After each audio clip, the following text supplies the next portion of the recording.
മുകേഷിന്റെ കാര്യത്തിനകത്ത് എന്ന് വെച്ച് കഴിഞ്ഞാൽ വേറൊരു കോമ്പിനേഷൻ അവിടെ വർക്ക് ചെയ്തിട്ടുണ്ട് കേട്ടോ. അത് വളരെ ഗൗരവപൂർവ്വം നോക്കേണ്ട കാര്യമാണ്. അതായത് അത് ഒരു നായർ കോൺസ്റ്റിറ്റ്യുവൻസിയാണ്. നായർ സമുദായത്തിൽ നിന്നുള്ളവരാണ് സാധാരണഗതിയിൽ അവിടെ മത്സരിക്കാറുള്ളത്. പക്ഷേ ഇവിടെ വേറൊരു ജാതി സമവാക്യം വർക്ക് ചെയ്തിട്ടുണ്ടോ എന്നുള്ളത് ആ രൂപത്തിൽ പ്രചാരണം വന്നു എന്നുള്ളതാണ്. അത് വെറും മുസ്ലിം വോട്ട് മാത്രമല്ല, അതൊരു ഇടതുപക്ഷ മണ്ഡലം എന്നുള്ള നിലയിലും പ്രത്യേകിച്ച് ഈ CPM-നും ഇടതുപക്ഷ ജനാധിപത്യ മുന്നണിക്കും ഈഴവ വോട്ടുകളിലുള്ള സ്വാധീനവും ഒക്കെ തന്നെയും ഇത്തവണ എങ്ങനെയാണ് പ്രതിഫലിക്കുക എന്നുള്ളത് കണ്ടറിയേണ്ടതുണ്ട്.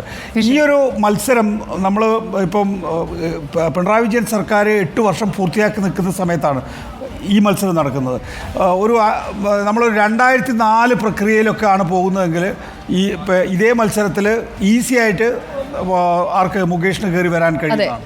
ആ ഒരു സാധ്യത പറയുന്നുണ്ട്. അതേസമയം അങ്ങനെയല്ല എന്ന് പറയുന്നുണ്ട്. ചെക്ക് റിപ്പബ്ലിക്കിൽ ഇപ്പോൾ സമയം എത്രയെന്നറിയോ? പുലർച്ചെ 2:40 അവിടെ നിന്ന് ഇരുന്ന് കാണുന്നുണ്ട് ആൾക്കാർ. പിന്നെന്താ, അപ്പോൾ നമുക്കൊരു ഉഷാറായില്ലേ? പല രാജ്യങ്ങളിൽ നിന്ന് നമ്മളെ കണ്ടുകൊണ്ടിരിക്കുകയാണ് മാഡം. നമ്മൾ മാത്രമല്ല നേരത്തെ ഉണർന്നത്. അതെ, അവർ ഉറങ്ങിയിട്ടേ ഇല്ല. പലയിടങ്ങളിലും ആളുകൾ ഉറങ്ങാതെ ഒരു ആകാംക്ഷയാണ് എന്താണ് ഇന്ന് എങ്ങനെയാണ് ഈ ഫലം വരാൻ പോകുന്നത്. കാരണം ഇന്ത്യ മുന്നണി 295 എന്നുള്ളതിൽ രാഹുൽ ഗാന്ധി കഴിഞ്ഞ ദിവസവും ഉറപ്പിച്ചു പറയുകയാണ് 295 കിട്ടുമെന്ന്. മറുഭാഗത്താണെങ്കിൽ പന്തലിടുന്നു. നോക്കൂ സുജിയ, ഈ രാജ്യത്തെ ഇനി ആര് ഭരിക്കണമെന്ന് നമുക്കൊരു 1.25 മണിക്കൂർ കഴിയുമ്പോഴേക്കും നമ്മുടെ മുന്നിലേക്ക് വരുന്ന വിവരങ്ങളിലൂടെ നമുക്ക് പ്രേക്ഷകരെ ബോധ്യപ്പെടുത്താൻ കഴിയുകയാണ്. അത് ചെറിയ കാര്യമല്ല. നമ്മുടെ ഡാറ്റ സ്ക്രീൻ നോക്കൂ സാറേ, ഒറ്റ നോട്ടത്തിൽ അറിയാം അവർക്ക്, നോക്കിയാൽ മതി. അതായത് പ്രേക്ഷകരെ നിങ്ങൾ നിങ്ങളുടെ നമ്പർ ഓർത്ത് വെച്ചോണം.